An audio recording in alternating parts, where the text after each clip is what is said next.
As schools are thinking about taking on an MTSS implementation, I would really strongly encourage any kind of a leadership team or a group that is planning for this to think about how they will implement and support the professional development in an ongoing way. So the one thing I would recommend avoiding at all costs is a single day, this is how you do MTSS,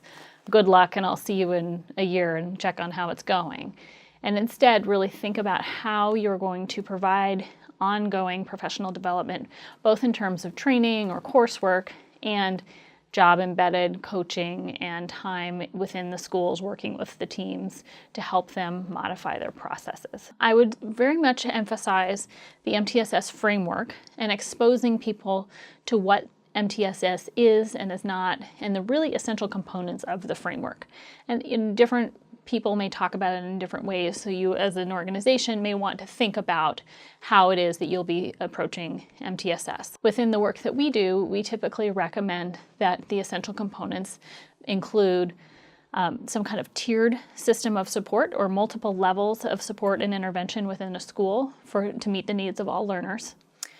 A collection of data, both screening and progress monitoring data, that allow us to identify students to be placed in different tiers of support and to review how they're doing. And then finally, the actual use of those data to make decisions so that we're not just collecting the data and putting it in a filing cabinet and never thinking about it again, because that's a waste of time for everybody, but rather that the data we're collecting are actually helping to inform the work that the school is doing, both in terms of how it plans its programs more generally, but then also how it may target interventions for kids who are at risk and provide more individualized interventions for children who've been chronically non-responsive. Hand in hand with that would be some upfront training and thinking with the school team about the implementation demands of taking on something like this, so that the school actually knows what it's getting into, and so that they have an understanding of what they'd be taking on,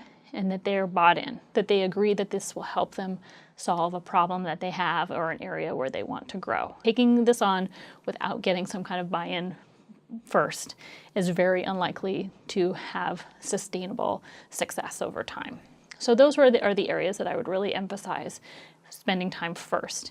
And then in order to have some early success that you can report on, I would highly recommend picking an area of focus like reading, mathematics, or behavior, not trying to take everything on at once.